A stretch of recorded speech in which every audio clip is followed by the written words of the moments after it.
So ரெண்டுமே பார்த்தோன்னா ஈரானுக்குள்ளேருந்து வரக்கூடிய செய்திகள் அவ்வளோ நல்லா இல்லை. ஆனால் ஈரான் இன்னொரு பாகிஸ்தானாக மாறுவதற்கு ஈரான் மீது 24 மணி நேரம் பறந்து ஒரு தூரத்துலேருந்து இந்த கழுத்துக்கு போட்டு வந்த மாதிரி அடிச்சுட்டு வந்த அணு ஆயுதம்லாம் காலி. இப்போ அமெரிக்கா ஃபோர்ஸஸ் போய் கிரீன்லாண்டில் இறங்குது. ஆனால் அப்படி இறங்குனாங்கன்னா நேட்டோ வந்து it will cease to exist. ரஷ்யாவிடமிருந்து எண்ணெய் வாங்கும் இந்தியா, சீனா உட்பட நிறைய நாடுகளுக்கு வந்து 500% வரைக்கும் வரி விதிப்போம் அப்படிங்கிற ஒரு விஷயத்தை பேசியிருக்காரு. அது வந்து இந்தியா முன்ன மாதிரிலாம் கிடையாது. இப்போ இந்தியா வந்து ரஷ்யா கிட்ட இருந்து ஆயில் வாங்குறது நிறுத்துமானா நிறுத்தாது. இன்னொரு 10 நாள் போச்சுன்னு வச்சுங்க, 21ஆம் தேதி வந்ததுன்னா ஒரு வருஷம் முடிய போகுது. ஸோ 365 நாள் அந்த சீட்டில் உட்காந்துருக்கேன். நீ என்ன பண்ணேன்னு அமெரிக்க ஜனங்க கேட்டாங்கன்னா பதில் சொல்லணும். அது வந்து அவங்களுடைய ஹெகிமோனியை காப்பாற்றலாம், டாலரை காப்பாற்றலாம். ரெண்டுத்தையுமே ஒரே டைமில் இப்போ காப்பாற்ற முடியாது. ஸோ இப்போ ரெண்டுத்தையுமே அவர் காப்பாற்ற ட்ரை பண்ணுறாரு. ஆனால் ரெண்டுமே கையிலேருந்து நழுவி போகுது. அதுக்காக தான் இந்த 500% அப்படிங்கிறது என்னன்னா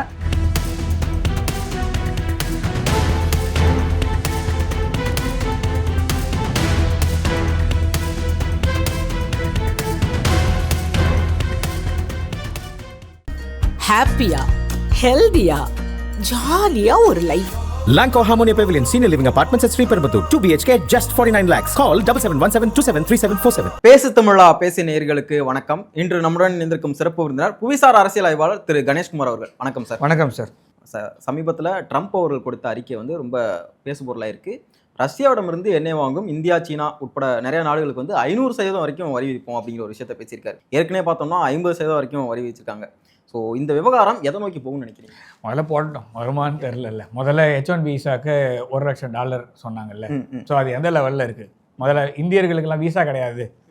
அதாவது நார்மலாக H1B விசாலாம் விட்டுருங்க, நார்மல் B1B அந்த B2 அந்த விசாவே கிடையாது. அந்த மாதிரி அதாவது இந்தியர்களுக்கு விசா கிடையாது அப்படின்ற லெவலில், சைனாக்காரங்களுக்கு விசா கிடையாது. ஸோ இந்த மாதிரிலாம் அவர் பண்ணிட்டு இருக்காரு. அதே மாதிரி வந்து ஒரு நிறைய நாடுகளுக்கு வந்து கார்பரேட்டாக, ஸோ இந்த நாடுகள்லேருந்து உங்களுக்கு ட்ராவலே கிடையாது, ஸோ வரவே கூடாது அப்படின்ற மாதிரிலாம் நிறைய ஸ்டெப்ஸ் எல்லாம் எடுத்தார்ல. அதெல்லாம் எந்த லெவலில் இருக்குது? அதாவது ஒரு வருஷம் கம்ப்ளீட் ஆக போகுது, ஓகேவா? இன்னொரு 10 நாள், ஓகேவா? இன்னைக்கு வந்து 10ஆம் தேதி. ஸோ இன்னொரு 10 நாள் போச்சுன்னு வச்சுங்க, 21ஆம் தேதி வந்ததுன்னா ஒரு வருஷம் முடிய போகுது. ஸோ 365 நாள் அந்த சீட்டில் உட்காந்துருக்கேன். நீ என்ன பண்ணேன்னு அமெரிக்க ஜனங்க கேட்டாங்கன்னா பதில் சொல்லணும். ஸோ அதுக்கு என்னென்னலாம் பண்ணால், அதாவது இருப்பு தான் காமிக்கிறாங்களே தவிர எதுவும் பெருசாக, அதாவது அவங்களோட எக்கானமி வந்து ரொம்ப நல்லா இல்லை அப்படிங்கிறத நான் திரும்ப சொல்லிட்டு இருக்கேன். அது வந்து அவங்களுடைய ஹெகிமோனியை காப்பாற்றலாம், டாலரை காப்பாற்றலாம். ரெண்டுத்தையுமே ஒரே டைமில் இப்போ காப்பாற்ற முடியாது. ஸோ இப்போ ரெண்டுத்தையுமே அவர் காப்பாற்ற ட்ரை பண்ணுறாரு. ஆனால் ரெண்டுமே கையிலேருந்து நழுவி போகுது. அதுக்காக தான் இந்த 500% அப்படிங்கிறது என்னன்னா,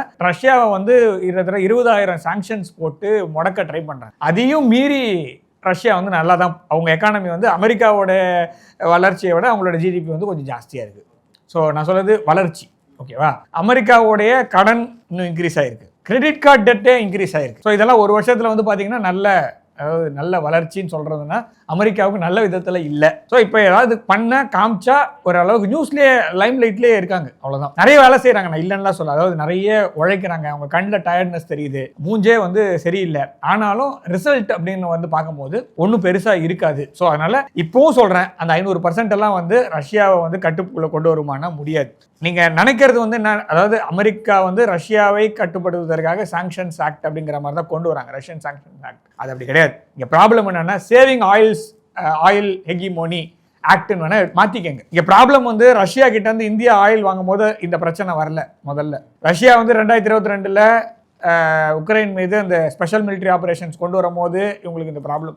அதுக்கு முன்னாடி ப்ராப்ளம் இருந்தது, கொண்டு வரும்போது உங்களுக்கு அந்த ரஷ்யா கிட்ட இருந்து ஆயில் வாங்குறதை நிறுத்துங்கன்னு சொல்லும் போது. ஸோ இப்போ என்ன ப்ராப்ளம் வருது, ஏன் வந்து உங்களுக்கு இந்த டைமில் வருது அப்படின்னா, டாலர்ல இருந்து நீங்கள் வாங்க மாட்டேங்கிறீங்க, டாலரை நீங்கள் யூஸ் பண்ண மாட்டேங்கிறீங்க. நீங்கள் வந்து ரூபிளில் வாங்குறதுக்கு ரூபிள், ருப்பி, யுவான், அதில் தான் பிரச்சனை, அதுக்கு தான் ப்ராப்ளம் வருது. ஸோ இப்போ நீங்கள் வந்து யார் வேணா என்ன 1971 ஒரு சேஞ்ச் ஆஃப் வேர்ல்டு ஆர்டரில் ஆயில் ட்ரேடில் ஒரு ரூல் மாறுது. என்னன்னா, எந்த நாட்டுக்கு வேணா ஆயில் விற்கலாம், ஆனால் அமெரிக்கா டாலரில் தான் விற்கணும். ஸோ அதுதான் இன்னி வரைக்கும் ஓடிட்டு இருக்கு. ஆனால் இந்தியா சில மாற்றங்களை, இந்தியாவும் ரஷ்யாவும் சைனாவும் ரஷ்யாவும் மாற்றங்கள் கொண்டு வந்தது.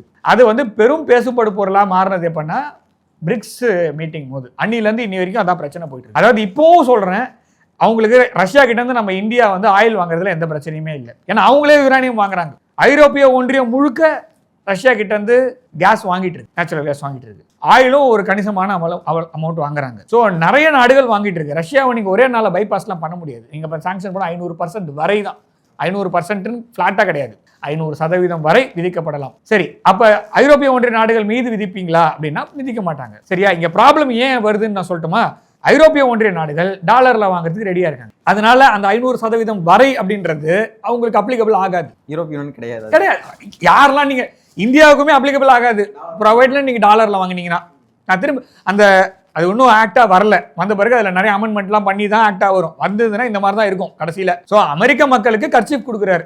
சரி, அவங்க ஊரில் டிஷ்யூ பேப்பர் தானே, டிஷ்யூ கொடுக்குறாரு. என்னன்னா நல்லா தொடச்சிக்கோங்க, கண் துடைப்புக்காக ஒரு ஆக்ட் கொண்டு வர்றாரு. தவிர இப்போ இந்தியா வந்து ரஷ்யா கிட்ட இருந்து ஆயில் வாங்குறதை நிறுத்துமானா நிறுத்தாது. ஆம் ட்விஸ்ட் பண்ணி நீ நிறுத்துனா இல்லைன்னா நிறுத்தலைன்னா 500%ன்னா நீ போட்டுக்கோன்னு தான் சொல்ல முடியும். அது வந்து இந்தியா முன்ன மாதிரிலாம் கிடையாது.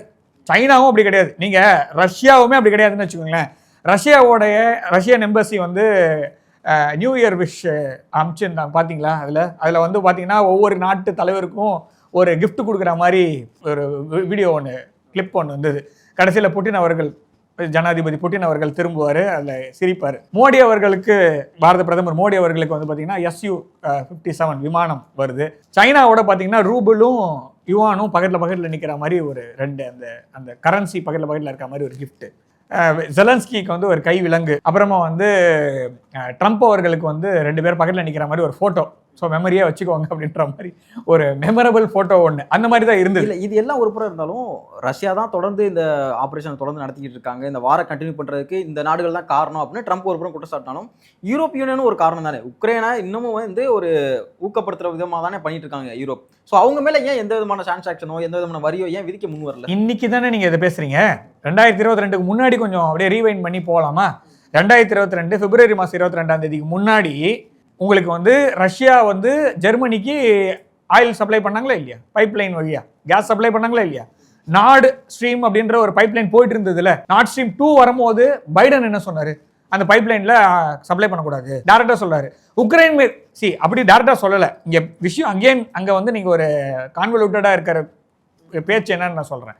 என்னன்னா, உக்ரைன் மீது நீங்கள் கை வைத்தால் நார்ட் ஸ்ட்ரீம் 2 வந்து செயல்பாட்டுக்கு வராது. இப்படி ஒரு பைப்லைன் போட்டு வராங்க. ரஷ்யால இருந்து ஜெர்மனிக்கு பைப்லைன் வரும்போது கடலுக்கு அந்த பக்கம் இருக்கிற ஒரு நாட்டுல இருந்து பைடன் சொல்றாரு உக்ரைன் மீது கை வைத்தால், அப்போல்லாம் ஒண்ணுமே கிடையாது, அது நார்மலா தான் போயிட்டு இருக்குன்னு வச்சுங்க. உக்ரைன் மீது கை வைத்தால் இந்த பைப்லைன் வந்து வேலை செய்யாது அப்படின்னோடனே அப்ப அந்த செய்தியாளர்கள் சந்திப்புல தான் சொல்றாரு. அப்ப டைரக்டா கேட்கறாங்க செய்தியாளர்கள், என்ன சொல்ல வரீங்க நீங்க? அப்படின்னா அந்த பைப்லைன் என்ன ஆகணும், என்ன பண்ணணும்னு எங்களுக்கு தெரியும்னு பைப்லைன் உடைச்சாங்க. சரியா? அப்போ அதுக்கப்புறம் அந்த பைப்லைன் அது வழியா போல உக்ரைன் வழியா தான் பைப்லைன் போயிட்டு இருக்கு. ஸோ கண்ட்ரோல் யார்கிட்ட இருக்கு? உக்ரைன் கிட்ட இருக்கு. உக்ரைனோட கண்ட்ரோல் யார்கிட்ட இருக்கு? ஸோ நீங்க பார்க்க வேண்டிய விஷயம் என்னன்னா, ஐரோப்பிய ஒன்றிய நாடுகள் யாரோட கண்ட்ரோல்ல இருக்காங்க? ஐரோப்பிய ஒன்றிய நாடுகளுக்குன்னு ஒரு ஃபாரின் பாலிசி இருக்கா? எனர்ஜி கிரைசிஸ்ல போய் மாட்டுவாங்க. ஆல்ரெடி எனர்ஜி கிரைசிஸ்ல தான் இருந்தாங்க. அவங்க இப்போ கொஞ்சம் கொஞ்சம் மாத்துறாங்க.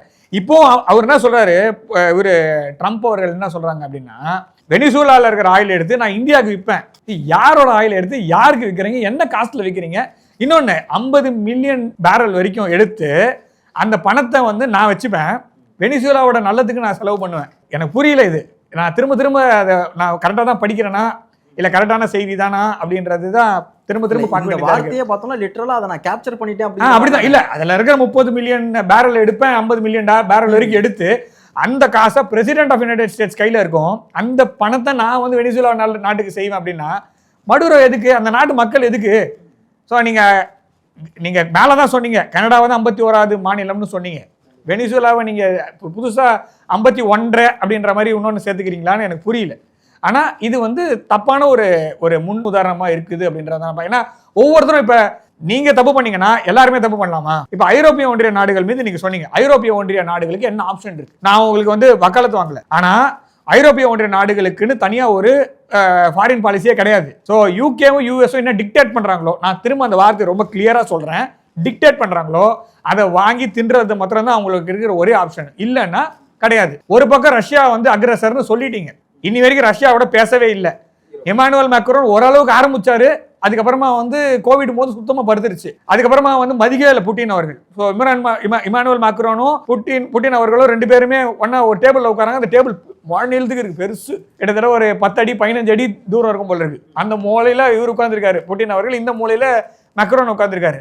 சந்திப்பு நடந்தது ரஷ்யாவில். அப்பே இந்த அளவுக்கு பிளவு காமிச்சது யாரு? புட்டின் அவர்கள் அந்த மாதிரி பண்ணக்கூடிய ஆளா அப்படின்னா கிடையாது.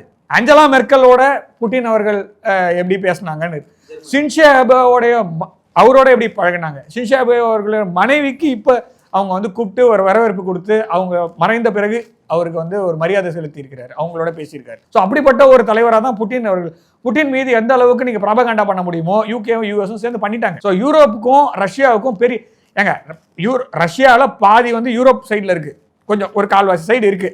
நீங்க ரஷ்யாவை விட்டுட்டு நீங்க யூரோப்பை நீங்க கணக்கில் எடுக்க முடியாது. யுக்ரைன் மாத்திரம் யுக்ரைன் வந்து யூரோப்னு சொல்றீங்க, ரஷ்யா யூரோப் இல்லைன்னு சொல்லுவீங்களா? ஸோ இப்போ யூரோப்பியன் யூனியன் யார் சைடில் இருக்கணும்? அட்லாண்டிக் பெருங்கடல் அந்த பக்கம் இருக்கிறவங்களோட கண்ட்ரோலில் இருக்கணுமா, இல்லை அவங்களோட காலங்காலமாக தொன்று தொட்டு ஒன்னா இவால்வ் ஆனவங்களோட இருக்கணுமா? ஸோ இப்போ யார் வந்து குளிர்காயரா?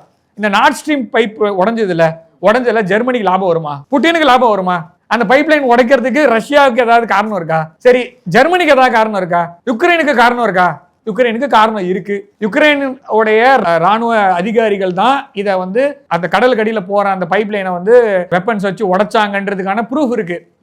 அது போலாண்டு நாட்டில் ஒரு கேஸ் நடந்தது. அந்த கேஸ் ரிசல்ட்டே வரவிடாத மாதிரி பார்த்துக்கிட்டாங்க. ஸோ இப்போ இவங்களுக்கு அந்த இப்போ பைப்லைன் வருது இல்லையா, பைப்லைன் வந்ததுன்னா கேஸ் கம்மியான விலையில வருது. அப்போ ஜெர்மனிக்கு லாபமா இல்லையா? பணம் வந்து ரஷ்யாவுக்கு போகுது, அவனுக்கு லாபமா இல்லையா? இவங்க ரெண்டு பேருக்குமே லாபம் கிடையாது. இப்போ இந்த பைப்லைன் உடஞ்சதுனால நீங்க அமெரிக்கால இருந்து வாங்கணும், இல்ல யூகேல இருந்து வாங்க, யூஎஸ். இப்போ அவன் சொல்ற விலையில வாங்கணும், அவன் சொல்ற கரன்சில வாங்கணும். இப்போ நான் சொல்றது உங்களுக்கு புரியுதா? எதுக்காக யூரோப்பியன் யூனியன் நீங்க வந்து நான் யூரோப்பியன் யூனியன் சப்போர்ட் பண்ணல, ஆனா யூரோப்பியன் யூனியனுக்கு வேற ஏதாவது ஆப்ஷன் இருந்தா சொல்லுங்க. வேற எந்த ஆப்ஷனுமே கிடையாது. So they are again mere puppets. நீங்க ஜெலன்ஸ்கிக்கு வச்சதை அப்படியே நீங்க எக்ஸ்டெண்ட் தான் பண்ண வேண்டியிருக்கும். ஓகேவா? ரொம்ப அந்த அளவுக்கு வசாலா இல்லைனாலும் ஓரளவுக்கு நீங்க வந்து நான் ஜெர்மனியோ இல்ல பிரான்ஸையோ ஓரளவுக்கு, மெலனி மேடம் வரதுக்கு முன்னாடி இட்டாலியுமே கூட நான் அந்த லிஸ்ட்ல தான் வச்சிருந்தேன். நான் என்னுடைய தனிப்பட்ட கருத்து, ஜப்பானு, சவுத் கொரியா, தைவானு இதெல்லாம் வசால்ஸ். இவங்க சொல்றது மாத்திரம் தான் அவங்க கேட்பாங்க, இவங்க ரெண்டு பேரும் சொல்றது மாத்திரம் தான் கேட்பாங்க. ஸோ அப்படிதான் இருக்கு. அப்போ அவங்களுக்கு வேற ஆப்ஷனே கிடையாது. ஸோ அப்போ அவங்க ரஷ்யாவை எதிர்த்து தான் ஆகணும். ஸோ அப்போ அவன் சொல்ற கரன்சியில தான் அவன் ட்ரேட் பண்ணி ஆகணும். அவன் சொல்ற இடத்துல தான் நீங்க ஆயில் சப்ளை பண்ணணும். இல்லைன்னா அவன் ஊர்ல தேர்ட் லார்ஜஸ்ட் எக்கானமி ஜெர்மனி, இப்போ அவங்கள தான் நம்ம போட்டி, இப்போ எனக்கும் அவங்களுக்கு தான் போட்டியே அப்படின்ற மாதிரி போயிட்டு இருக்கு. ஸோ அப்போ வேற என்ன ஆப்ஷன் இருக்கு? ஸோ இப்போ நீங்க ஆயில் வர்த்தகம் போனோம், ஆனால் டாலர்ல போகணுன்றதுக்காக தான் இந்த sanctions act, Russian sanctions act, இல்ல ஆயில் ஹெகிமோனி ஆக்ட்னு கூட எடுத்துக்கோங்க. இப்படிதான் நான் என்னோட என் கண்ணில் அப்படிதான் தெரியுது. அந்த பேப்பர் எடுத்து பார்த்தா அப்படிதான் தெரியும். ஏன்னா இங்க ரஷ்யா கிட்ட இருந்து யாரும் ஆயில் வாங்குறது பிரச்சனை இல்லை, டாலர்ல வாங்கினா. அப்ப நீங்க என்ன அது ரஷ்யன் சாங்ஷன்ஸ் ஆக்ட்னு படிக்காதீங்க, dollar hegemony act, oil hegemony ஆக்ட்னு படிங்க. இது ஒரு புறம் இருந்தாலும் யூஎஸ் வெனிசுலா இந்த ஹீட் மூமெண்ட் குறையிறதுக்குள்ளே பார்த்தோம் அப்படின்னா கிரீன்லாண்ட். ஸோ கிரீன்லாண்ட் விவகாரத்தில் ட்ரம்ப் ரொம்ப அடமண்ட்டாக இருக்கிறதா பார்க்குறீங்களா? கிட்டத்தட்ட கிரீன்லாண்ட் வந்து எங்களுக்கு வேணும் அப்படிங்கிற ரேஞ்சில் பேசுகிறாரு. டென்மார்க் ஒரு பக்கம் இல்லை கிடையவே கிடையாது, வச்சா நாங்கள் ஹிட் பண்ணுவோம் அப்படிங்கிற ரேஞ்சில் அவங்க ஒரு சைடு பண்ணிட்டு இருக்காங்க. ஸோ இந்த விவகாரம் வந்து எதை நோக்கி போகணும்னு நினைக்கிறீங்க? அடுத்த கட்ட நகர்வு என்னவா இருக்கும்? ட்ரம்ப் நேட்டோ டைல்யூட் பண்ணுறாரு, வேற ஒன்றும் கிடையாது. டென்மார்க் நாட்டோவில் இருக்கிற நாடு. ஓகேவா?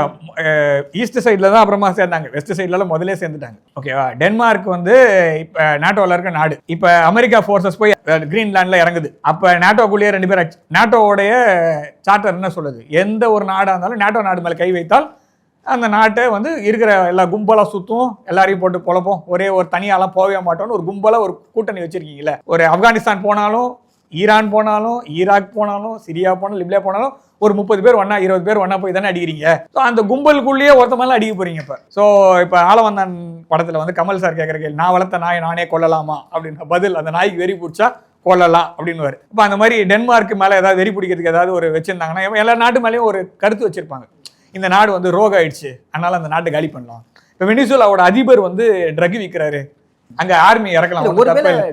அப்ப டென்மார்க்குக்கும் அதே மாதிரி ஏதாவது வச்சிருப்பாங்கன்னு தெரியும். ஆனா அப்படி இறங்குனாங்கன்னா நாட்டோ வந்து it will cease to exist. Or NATO மேல ஒரு அதாவது நாட்டோ மற்ற நாடுகள் மீது அமெரிக்கா வந்து என்ன மாதிரி பார்வை வைத்திருக்கும், மற்ற நாடுகள் அமெரிக்கா மீது என்ன பார்வை வைத்திருக்கும். அதான் சொல்றேன், அதாவது ரூல் பேஸ்ட் ஆர்டர் போயிட்டு இருக்கு. ஐநா விட்டுருங்க, அது மிச்சர் மாமா. நான் நாட்டோவே சொல்றேன், நாட்டோவில் 90% கான்ட்ரிபியூஷன் அமெரிக்கா தான் கொடுக்குது, இல்லைன்னா சொல்லலை. ஏன்னா அவங்களோட ஜிடிபியோட கான்ட்ரிபியூஷன் டேரக்டா வரும்போது உங்களுக்கு இருக்கும்.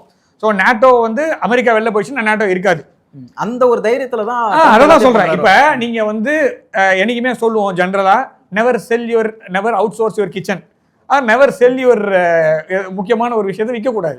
ஓகேவா? ஸோ இப்போ நாட்டோன்ற பேரில் எல்லாரும் கோஆலேஷன் வந்து வச்சுட்டு யாராவது அடித்தா இவன் வருவான்னு சொல்கிறீங்க. ஸோ இப்போ இவனே வருவானா? இந்த சிங்கம் படத்தில் பிரகாஷ் ராஜ் சார் சொல்லுவார், நான் தான் வருவேன் அப்படின்ற மாதிரி. அந்த இடத்த நானே தான் வருவேன், எனக்கு கொடு அப்படின்ற மாதிரி தான் இருக்குது.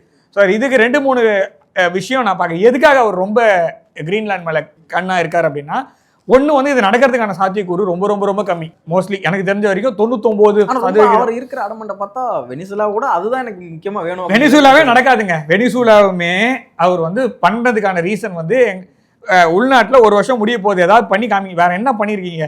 ஈரான் மீது 24 மணி நேரம் பறந்து ஒரு தூரத்துலேருந்து இப்படி கழுத்துக்கு போட்டு வந்த மாதிரி அடிச்சுட்டு வந்தேன், அணு ஆயுதம்லாம் காலின்னு ஒரு பேட்டி கொடுத்தாச்சு. ஓகே, ஆனால் ஈரான் என்ன சொல்லணும்னா அதெல்லாம் காலியெல்லாம் எல்லாம் என்கிட்ட இருக்கு, நான் பாத்துக்கிறேன். அவன் திரும்ப யூஎஸ் பேஸ் மேலே அடிச்சிட்டான். அடிச்ச உடனே நீ அடிச்சா திருப்பி அடிப்பியா, வேணாம் போதும் நிறுத்திக்கலாம்னு சொல்லிட்டு நிறுத்திட்டு போயாச்சு. சரியா? காசால நிக்க போறது இல்லை. ஸோ யுக்ரைன்ல பல் இழுச்சிருச்சு. ஸோ இந்தியா பாகிஸ்தான்ல பல தடவை காலி பண்ணிட்டோம். நேற்று கூட ஒரு பத்திரிகையாளர் சந்திப்பில் சொல்றாரு 8 போரை நிறுத்திருக்கேன். அவர் சொல்லிட்டாரு மகாபாரத போர், நம்ம தான் அந்த மீம் பண்ணி போட்டோம். மகாபாரத போர்ல இருந்து அவர் தான் எல்லாத்தையும் நிறுத்துறாரு. ஓகேவா? ஸோ அந்த மாதிரி ஒரு மைண்ட் இல்லை. அதே மாதிரி அவரோட மைண்ட் செட்டப் வந்து என்னால் இப்போதைக்கு புரிஞ்சிக்கவே முடியல.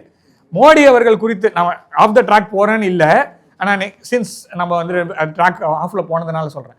மோடி அவர்கள் என்னை சார்னு கூப்பிட்டாரு. அது வந்து ஒரு என்ன மாதிரி மனநிலை? அவருடைய செக்ரட்டரியை சொல்கிறாரு இல்லை மோடிஜி வந்து மோடி அவர்கள் வந்து காலே பண்ணல அப்படின்ட்டு. ஸோ அப்படின்னா அந்த மாதிரி ஒரு எண்ணம் இருக்குல்ல. ஸோ அந்த மனநிலையை நான் எப்படி எடுத்துக்கிறதுன்னு எனக்கு தெரியல.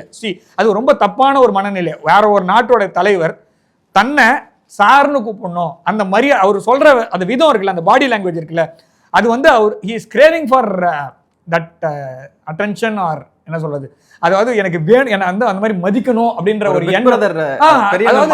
அவர் பெரியண்ணன் மனப்பான்மை, மேலாதிக்கம், அப்படிதான் கரெக்டாக சொல்லணும்னா. ஸோ அந்த ஹெகிமோனியை வந்து நல்லா தெரியுது. ரெண்டாவது நடந்த விஷயத்தை அப்படி பேசலாம். ட்ரம்ப் அவர்களும் மோடி அவர்களும் நல்ல நட்பு அந்த ரீதியாக தான் இருக்காங்க. பேசும்போது சாதாரணமாக கேட்டிருந்தா கூட கேட்கும்போது விஷயத்த கொஞ்சம் எக்ஸாஜரேட் பண்ணி சொல்லலாம். ஆனால் நடக்காத விஷயத்த நான் சொல்றது வந்து பேசும்போது நடந்த விஷயத்த நம்ம எக்ஸாஜரேட் பண்ணி சொல்றோம் அப்படிங்கிறது வந்து எல்லாருக்குமே ஒரு சில சமயத்தில் ஒரு தற்பெருமை, சில பேர் ஆசைப்படுவாங்க, அந்த மாதிரி நடக்கிறது சகஜம்.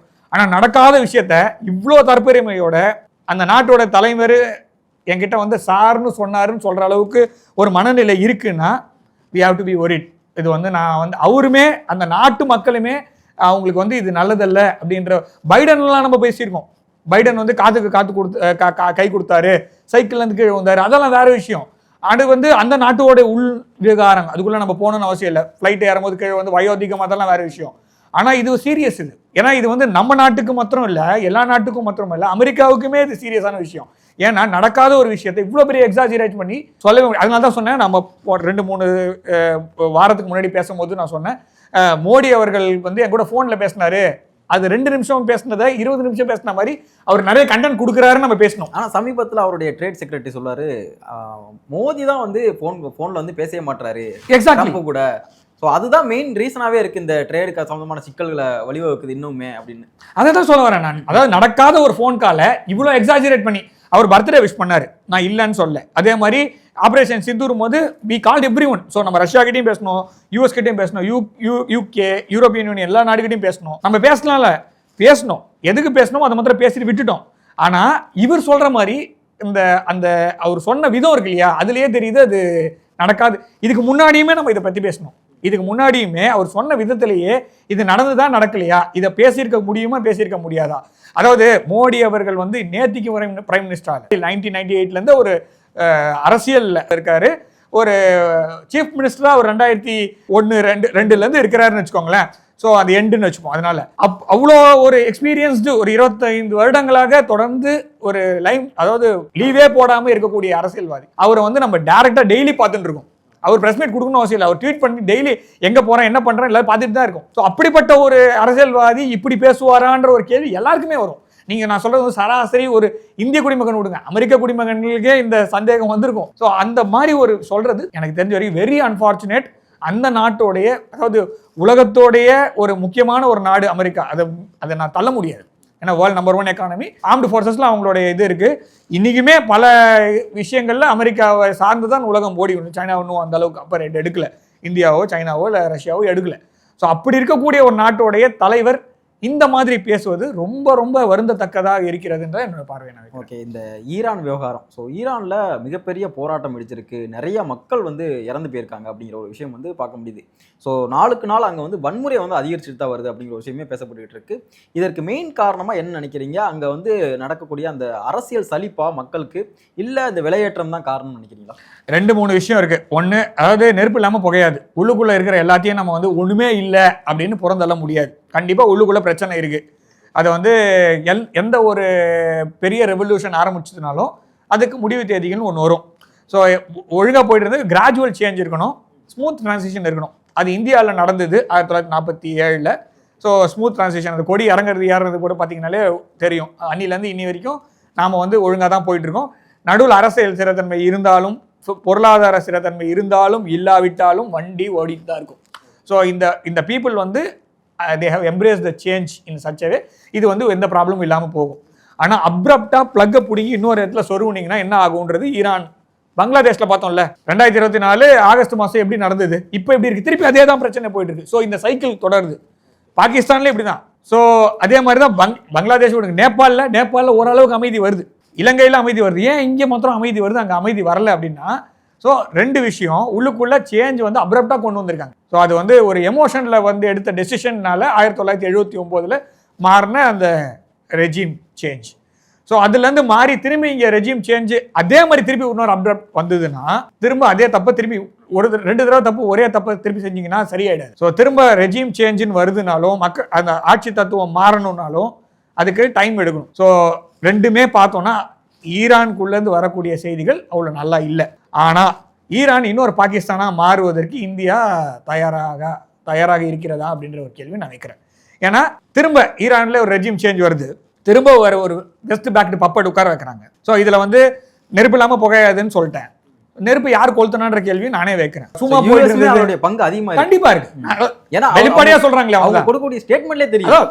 டேட்டாவே சொல்றாங்க, நெருப்பு புகையுது, நெருப்பு சிச்சுவேஷன் வந்து கிரியேட் பண்ணது ஈரானுக்குள்ள, கொளுத்தந்து யாரு அப்படின்றது பார்க்கணும். ஸோ அப்போ நீங்கள் இன்னொரு பப்பட்டை கொண்டு வந்து வச்சிட்டிங்கன்னா இந்தியாவுக்கு இன்னொரு பெரிய தலைவலி காத்துட்டு இருக்கு. ஸோ இப்போ சபா ஷெரீஃப், அசீம் முனீர்ன்ற ஒரு ஃப்ராடு மார்ஷல், இந்த பக்கம் முகமது யூனிஸ்ன்ற ஒரு ஃபெயில்டு எக்கனாமிஸ்ட்டு, அப்புறமா என்ன சொல்றது, ஒரு நோபல் எப்படி கொடுத்தாங்கன்னு தெரியாத ஒரு நோபல் ப்ரைஸ் இருக்குது.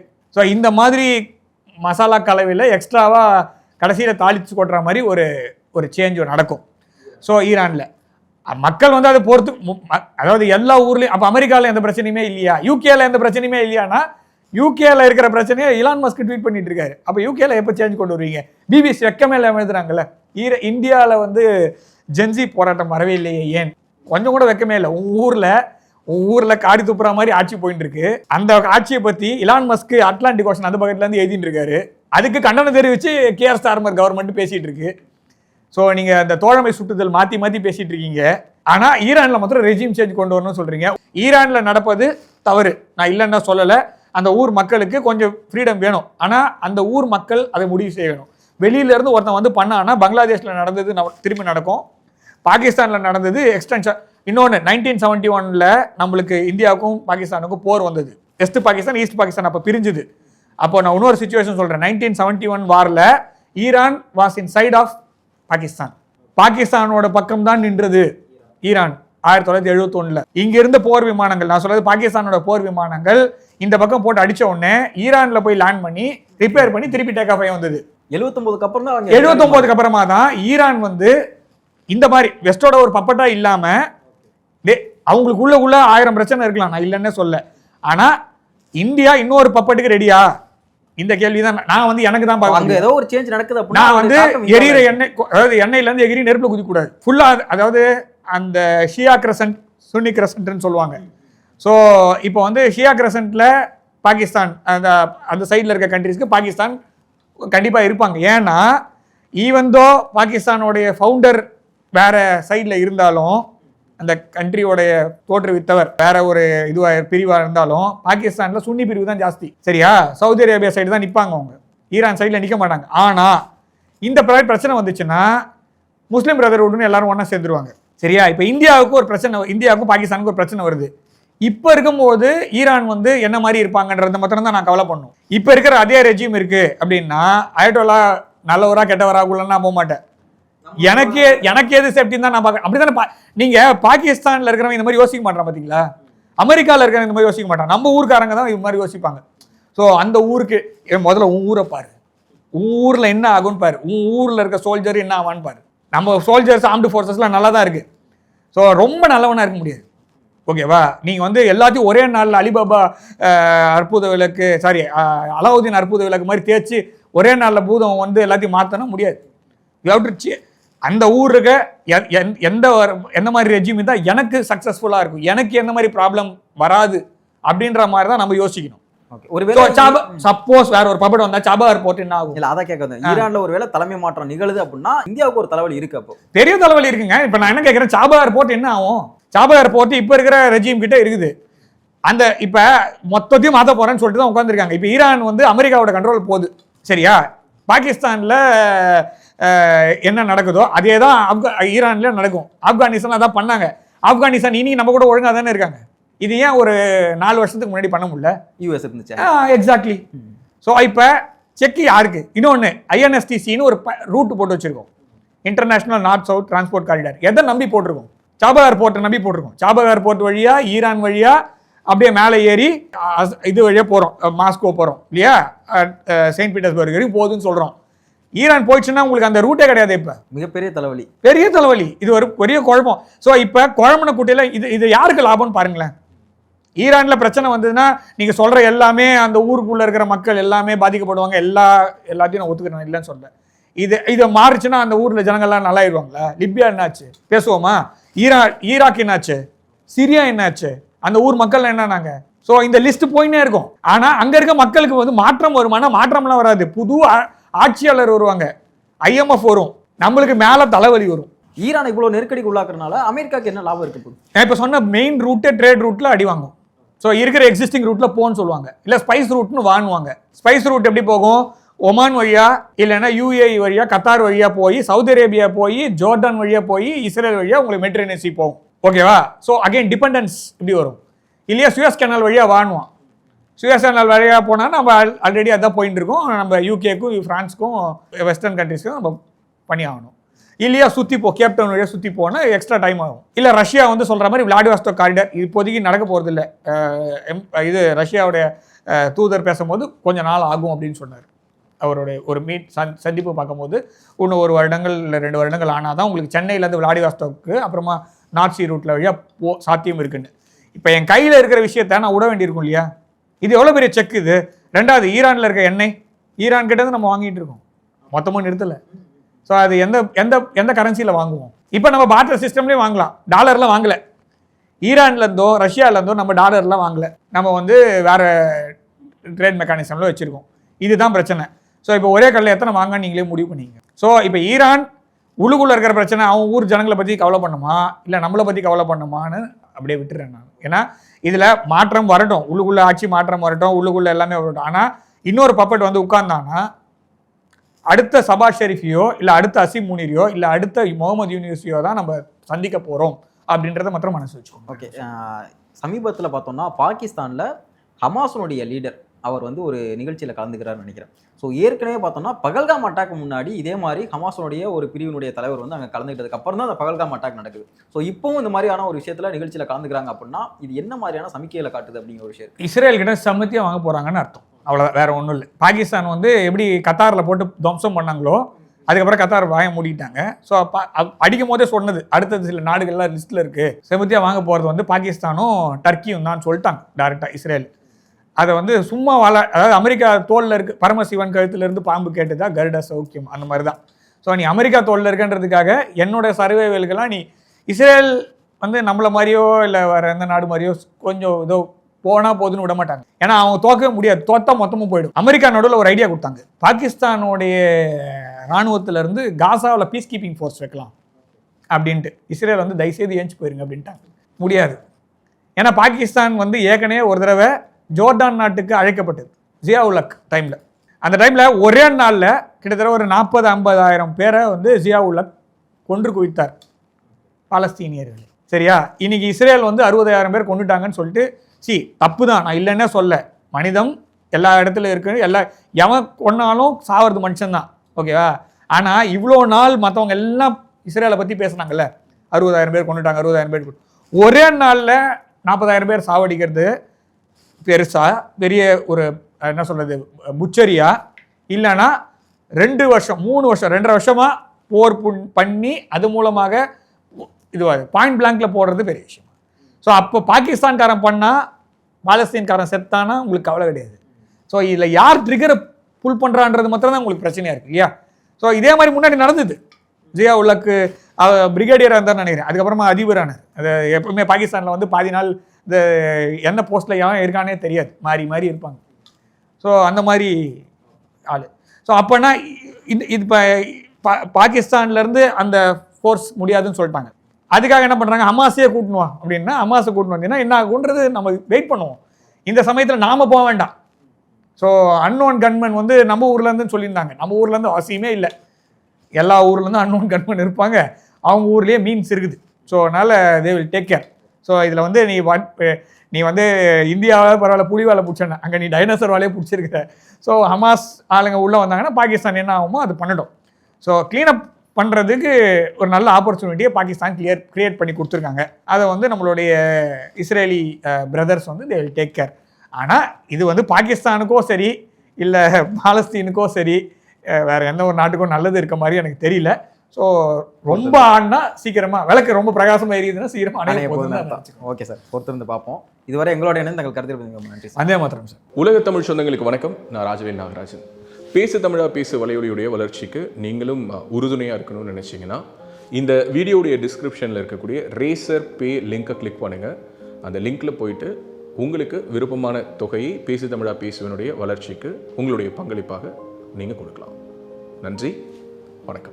ரேபிஸ் உள்ள வந்துடுச்சுன்னா அதோட அறிகுறிகள் ஆரம்பிச்சிருச்சுன்னா அதுக்கு ட்ரீட்மெண்ட்டே கிடையாது, 100% மரணம். பாதுகாப்பு இல்லாத உடலுறவு வைக்கும் பொழுது இந்த மருக்கள் பாதிக்கப்பட்ட நபர்கிட்ட இருந்து இன்னொருத்தருக்கு ஈஸியாக பரவலாம். ஃபர்ஸ்ட் நமக்கு சுகர் இருக்கான்றதை செக் பண்ணிக்கணும். சுகர் இருக்கக்கூடிய நிறைய நபர்களுக்கும் கண் எரிச்சல் ஏற்படும். 2-3 பேர் at 20A டயபெட்டிஸ் வரக்கூடிய வாய்ப்பு இருக்குது. இதை வந்து ராத்திரி 8 மணிக்கு மேலே இவங்க ரெகுலராக சாப்பிட ஆரம்பிச்சாங்கன்னா சைக்கிளிங் பண்ணுறவங்களுக்கு நான் எழுதியே தரலாம், ஹார்ட் ப்ராப்ளம் வராது அப்படின்னு. பேசு தமிழா பேசு சேனலுக்கு ஆதரவு தந்து கொண்டிருக்கக்கூடிய பார்வையாளர்களுக்கு வணக்கம். அரசியல் ஆன்மீகம்னு மட்டும் இல்லாம இப்போ ஹெல்த்லயும் நம்ம வந்தாச்சு. ஹெல்த் சம்பந்தமான பிரச்சனைகளுக்கும் ஹெல்த் டிப்ஸுக்கும் ஹெல்த் கேருக்கும் இல்ல ஹெல்த் பத்தி ஏதாவது தெரிஞ்சுக்கணும் அப்படின்னு நினைச்சீங்கன்னா ஹெல்த் குரு சேனல் கண்டிப்பா உங்களுக்கு யூஸ்ஃபுல்லா இருக்கும். பேசு தமிழா பேசு சேனலுக்கு கொடுக்கக்கூடிய இதே சப்போர்ட்டை ஹெல்த் குரு யூடியூப் சேனலுக்கும் கொடுத்து அந்த சேனலை சப்ஸ்கிரைப் பண்ணி உங்க நண்பர்களுக்கு ஷேர் பண்ணும்படி கேட்டுக்கிறோம். நம்ம ஹெல்த் குரு சேனலோட லிங்கை டிஸ்கிரிப்ஷன்ல தரோம், மறக்காம செக் பண்ணி பாருங்க.